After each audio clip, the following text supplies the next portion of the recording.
Good afternoon, everyone. I'm Michael. I'm going to be your host for round about the next, well, it should be about half an hour maximum, this one. I think it'll be even a lot less than that. This is probably one of the most straightforward webinars you're likely to attend. So we're just going to cover transaction attachments. Has been developed a little bit, so it's been extended to new areas in version 32 of Sage 50 accounts, which is why we thought we'd cover it. Don't think we've ever covered it before.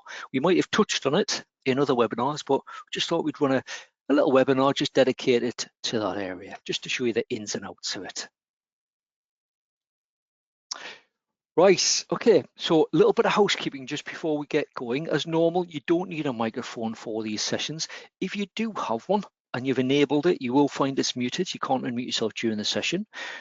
And that means if you have any questions for me today, you will need to pop them into the questions panel. To access that, you just click the little speech bubble icon, which is on your toolbar down the right, give it a click, it'll expand. You'll then get access to that box in the bottom right-hand corner. Pop your question or your comment in there. Remember to click send, and I'll try and react to those and pick them up as we're going.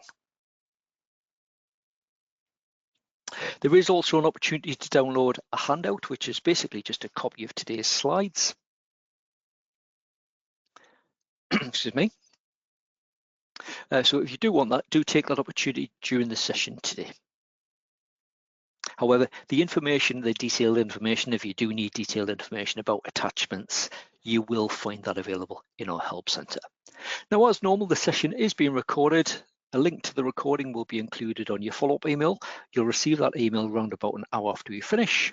That email will also include a link to our upcoming webinars. So currently that runs up to our full timetable, up to and including the end of September.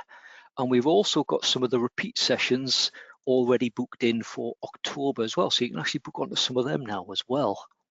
So we can get ahead of the game. We're offering our next digital badge that is available from next month. I'll be looking at data management. That will be repeated in September.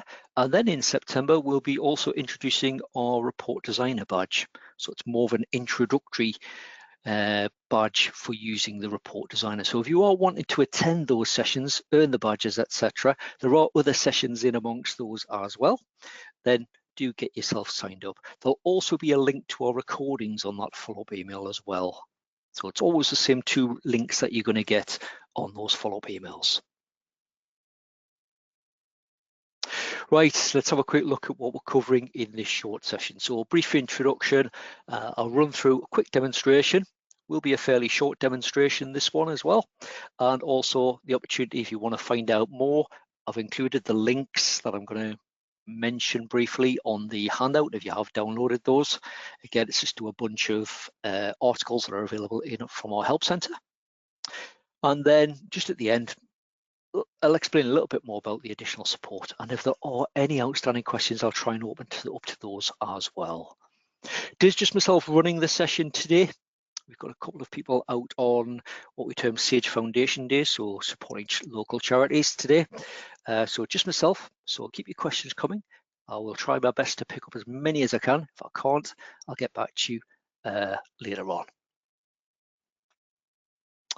Right, okay, so let's start with a brief introduction to transaction attachments. So what is transaction attachments? Well, it's an option that's been around for quite some time now in various parts of the software. And it enables you to attach supporting documents to your transactions, ideally, so you've got quick reference to them when you're looking at the likes of your activities, maybe your bank activity, your supplier activity. You've got it when you're looking at journals, you can attach them to VAT returns. But in version 32, we've extended that to the bank and also the batch invoices for customers and, for customer invoices and for batch credits as well. So just about everywhere within the software now. So it's just about available throughout, as long as you're on version 32. If you're on an earlier version, you may find that it wouldn't be available in customers, for instance. So if you're up to date, you should have it in just about every area. Now you can attach a single document or you can attach multiple documents. There's no restrictions on the number of documents that you can attach. Attachments can be included in your backups. So there is an option for that when you go to backup. I'll try and show you that one. as we're going through the demos. And also there is the opportunity to report on transactions that have attachments as well.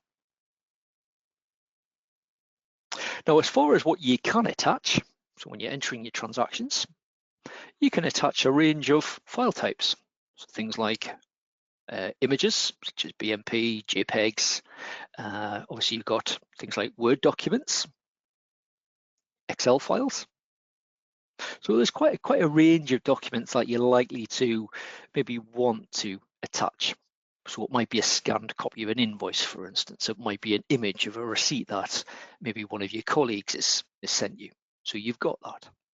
So it does support a range of file types. Each attachment can be up to 5 megabytes. It's quite a big file in itself these days. If you're as old as me, you'll probably remember little floppy disks, or possibly even the larger floppy disks before that. So you used to get about one megabyte, just over 1 megabyte on a floppy disk. So at the time, a 5 megabyte file would have seemed enormous, but these days it's quite minuscule. Now, files are copied, so they're not moved when you browse for them. They're not moved from their existing location. It will be copied and it will be saved to the transaction attachments folder. And you can obviously easily add or remove attachments at any time. And you'll see that in the demonstration today. And you'll think, well, actually, did it really take that long to tell you about attachments? It's a really simple feature, this one. Now, if you need to attach documents that don't relate to a specific transaction, so it might relate to like a customer or supplier, or maybe a product record, for instance, or even a project record. You might have documents that just relate to those rather than the individual transactions. Then you've got what we term the document manager option. So that's a similar option in that you can attach documents. You'll find it in the memo tab within the various records that you might be using. But anyway, let's get stuck in, and you never know, you might have some questions as we run through that. So I'll share my screen. We'll start with let's just pop in the suppliers, and what I'm going to do, I'm going to choose batch invoice. And you can see we've got the attach column. Let's just maximize that so you can see that as well. Now, I got asked about this. Someone got caught out by this, and I hadn't realized it was an option. Is when they didn't have the attach column, even the one version 32. So what you can do if you don't want to use this function, or maybe there's in a certain transaction area, you don't want to specify like the department, you just want it to pick up the default. Maybe you don't want to see the pay reference or the pay date or the amount paid or even the disputed column. So what you can do is you can switch certain columns off in data entry screens. Some it'll always be required, so you can't get rid of things like the account reference, for instance. But the likes of the attach column, you could hide it. So caught me a little bit out by surprise, that one last week as well. So we found it, just right click any of your column headings, it'll show you what you can show or hide. So we'll just switch that one back on. But it's a nice simple feature, this one. So if I just choose that first supplier, you can see we've got the plus sign now in the attach column. If we just give it a click, and then it's either we can drag the files onto this area or we can just browse. So I'll browse I'll go onto my desktop. I've got an attachments or folder that I've called attachments, and I'll just say it's this one. So it's a PDF file, this one. So we'll just open that one, it'll attach it. We just OK. That's it attached to the transaction once I save that. So we'll pop in a reference. Fill in the rest of the details just as normal. I'll just put service, if I can spell services, £100, £20 VAT, and I'll save that.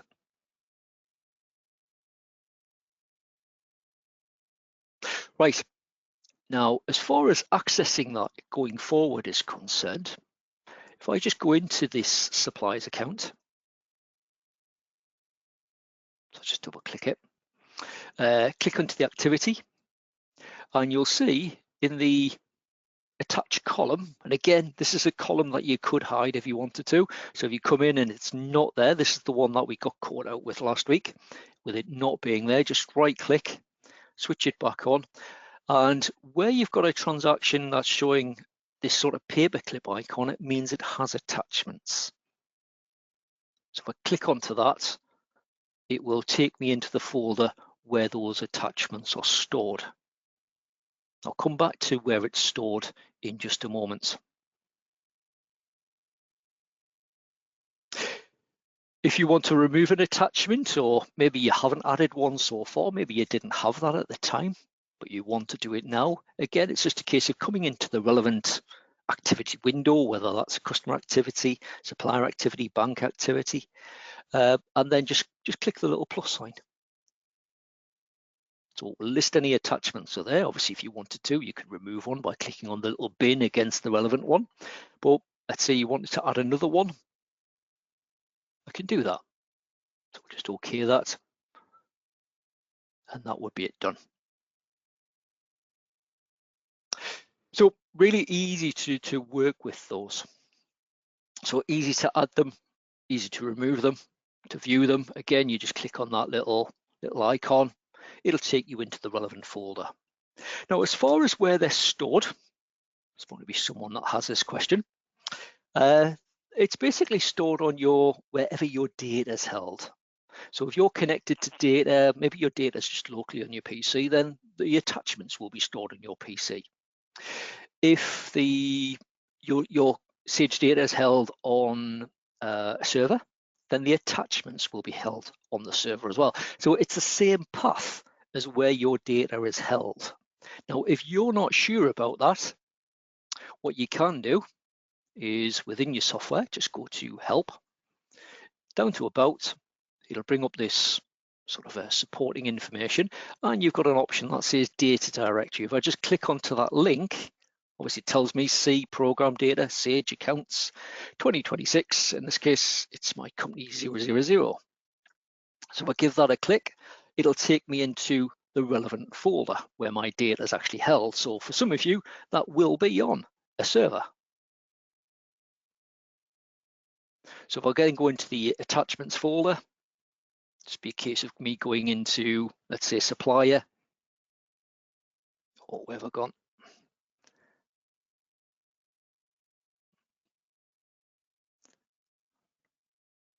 Where's my attachment gone? Is it not updated yet?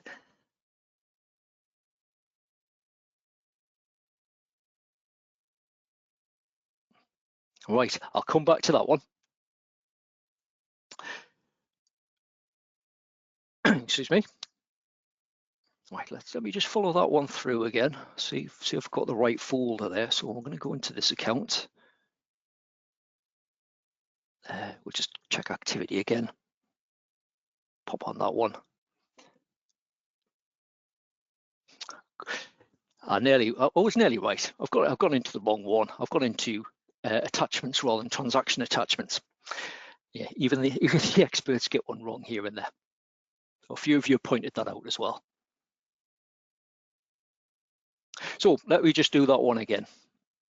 So Help, About, into the Data Directory folder, and then down to Transaction Attachments.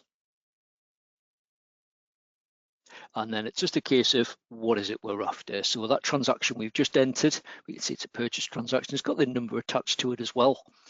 If I go into it, we've got the attachments there. So nice and easy to find them. If I needed to, I could even go in and remove them in that way. So if you're trying to, I don't know, let's say you're trying to wipe out Sage completely from a certain PC, you're not going to use it anymore, then you could potentially delete that folder as long as it's a local folder. Don't delete it off the server drive. Right. Lynette, you mentioned there how much memory does your attachments use?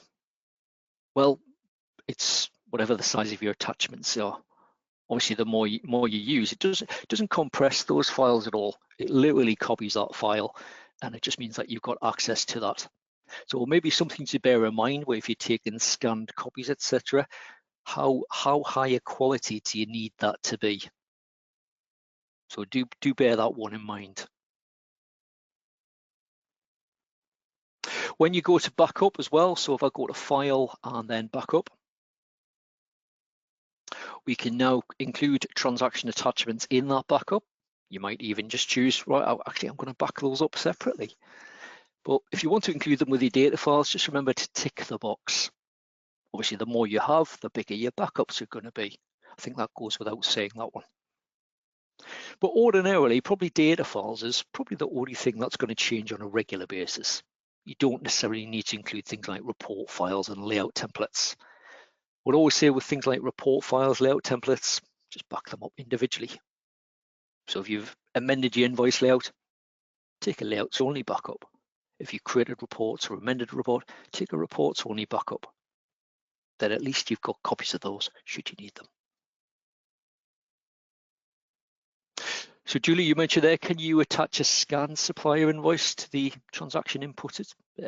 Yeah, you don't have a scanning facility in Sage. So something to be aware of. Let's just do it in a different area this time. Works in exactly the same way for all of them. So we'll choose, let's just use a bank payment. Again, you've got that attach. So again, we could click browse. So that file must already be on your PC. So if it's a scanned document, if it's on your PC or if it's attached to an email, the attachment itself must be saved somewhere that you can browse to. It's not going to initiate any scanning software or photography software itself.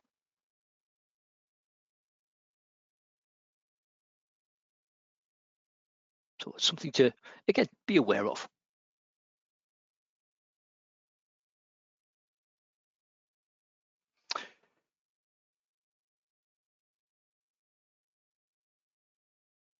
Gavin, you mentioned there, does that mean I can delete the transactions folder if they are backed up?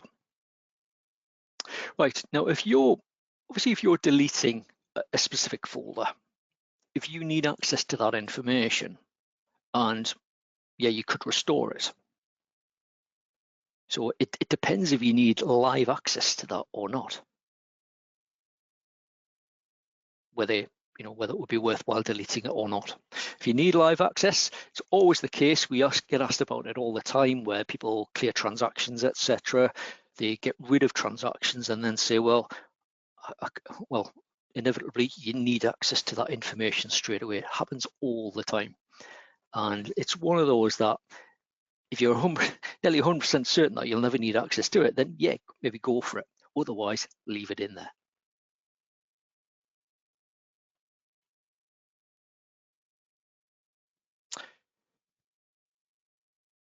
Right, I've got loads of questions coming through. Let me see if I can maybe pick up a few of those, a few more of those.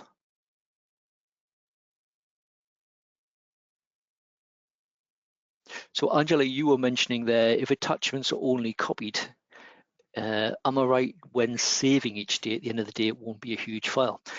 It is going to increase the size of your backups if you include those attachments.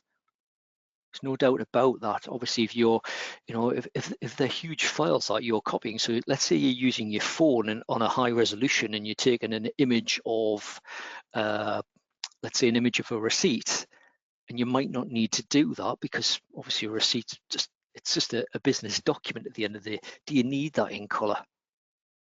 So have a bit think about that. Obviously, the bigger the attachment, the more space it's going to take.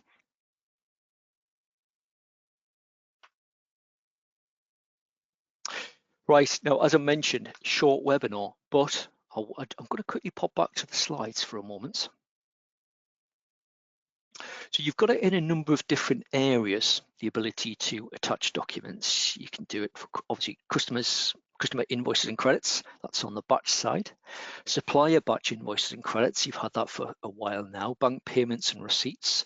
Journals, also the VAT return you might be familiar with, particularly the VAT return if you're on something like a partial exemption scheme. there'll be some calculations you need to do. So it's quite common you do those on likes of Excel, and you would attach those to your VAT return, just so you've got those for reference purposes. Similar for journals. You might be provided with a journal on the likes of an Excel spreadsheet. You could attach that. So you've got the detail attached to the journal that you're manually entering if required. Now you can report on transactions with attachments as well. I'll quickly go back to my screen and show you that one. If I'm going to stay within, I'll stay within suppliers. We're going to reports. We choose the daybooks report, and it's the daybook supplier. You're going to have one or two, depends on your version here. So you're either going to have, you might have a daybooks supplier invoices summary, or if you're up to date, you might have, you should have this one, daybook supplier transactions summary. When you run this report, part of the criteria is an attachment filter. So you might say only show transactions with attachments.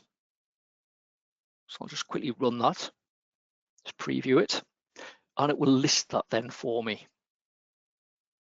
So it gives you the things like the transaction number, etc.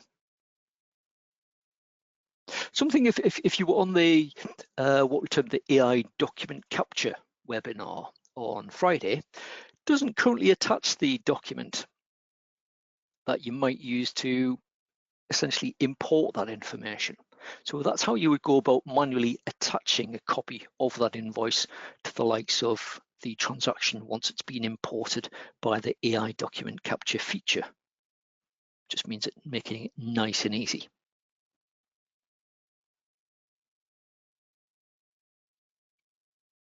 We just run that report again. Let me see if there is one. So who's asking there? So Noemi, you mentioned there, is the report to show you entries without attachments? Just see if you forgot to add one. So yeah, on this report again, the attachment filter, one of the options is only show transactions without attachments. Probably quite a bigger list this time for mine, because I've only just done a couple just for the demo itself. So it's going to give me that list. So easy to get at that information. Obviously, you could send that to Excel as well if required. Jason, you mentioned there, can you add attachments to all transactions? Yeah, just be a case of where you've got the option available. So let's say you're on version 32 now. You've got it just about throughout the software. So if you're looking at a bank activity, so if I find a transaction and I think, right, well, this bank payment here, I'll click on the plus sign. That's a transaction that's dated. When's that from? Not that long ago. But again, potentially because it's a supported transaction type, I can do that. So I just click on the little plus sign where it's available, and then I would just click browse and attach whatever I want to attach to that specific transaction. In case you're wondering, things like a PA, for instance, that transaction itself, it's not a supported transaction type for having an attachment. So I don't have the plus sign on that specific one. So yeah, where it's available, yes, you can do that for all the transactions as well. Hope that makes sense. Right, I'll just quickly pop back to the slides just for a moment. So as I mentioned, if you want to find out more, if you do want that extra little level of detail, then do use the links. If you've downloaded the handout, those will work for you. So they should bring up the relevant help file articles. If you've got any final questions for me at this stage though, quickly pop them in. I'll come back to them in just a moment. So pop your final questions in. That handout's available to download. Remember, you will receive a link to our recording. Webinars going forward, loads available. As I mentioned at the very start, they currently run up to the end of September. Our full timetable is there. Part of October is there now as well. So we're repeating the report design badge in October, so you can actually book onto those as well if required. We've already got bookings going through for those. So if you are wanting to almost like plan your time a little bit, then do check that out and get yourself booked in. If you can't make it along, as normal, recordings will be available. So the links are included on your follow-up email, but easy enough to find, sage.co.uk/webinars. Right, I am going to come back to questions in just a moment as well, but let me quickly take the opportunity to thank you for coming along. Hope you did enjoy that. As I said, really short webinar, that one, other than the questions that we've had. You get a little survey as we go through, as you leave the webinar. If you've got any comments for us, anything you'd like to see covered going forward, do let us know. We will be running some quite a few more shorter webinars throughout August. So what we term our quick learn sessions, where they last around about 20 minutes. We're concentrating on one specific item, such as entering a bank payment, entering a bank receipt, entering a batch invoice, that type of thing. So if you're wanting to learn a little bit more, maybe almost like going back to basics in some ways, then do get yourself signed up for those as well. Follow-up email will be with you in round about an hour's time. Now, someone just mentioned there about fixed assets. I saw some questions earlier as well about attaching to records.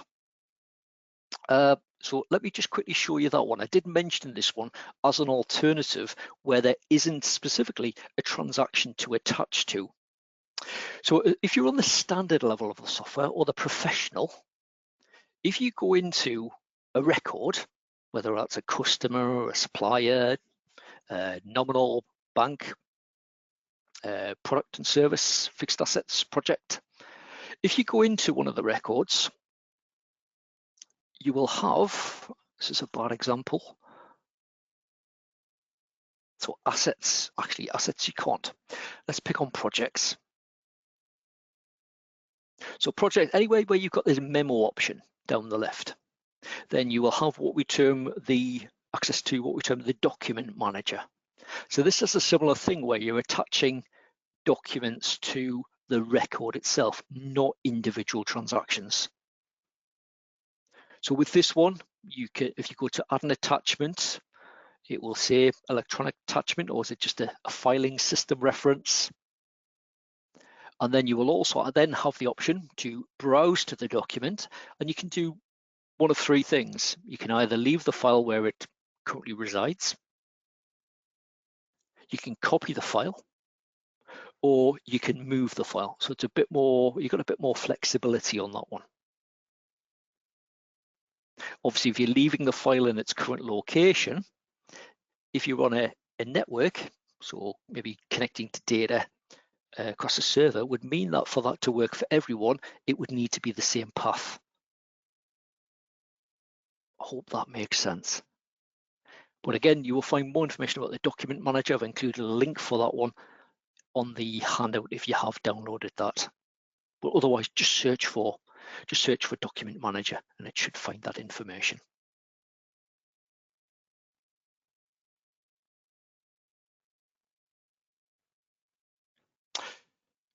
Right, questions starting to dry up. If I've missed your question, apologies for that one. If you need an urgent answer to your question, I will have a scan through, and anything I think is urgent, I'll get back to you. Otherwise, get in touch with our support team if you've got a query about that. But we'll end the webinar just at that point. So once again, many thanks for coming along. Do take that minute just to complete the survey. That should pop up as you leave, and get yourself signed up for some more of those webinars. And hopefully I'll see you on some of them soon. Many thanks.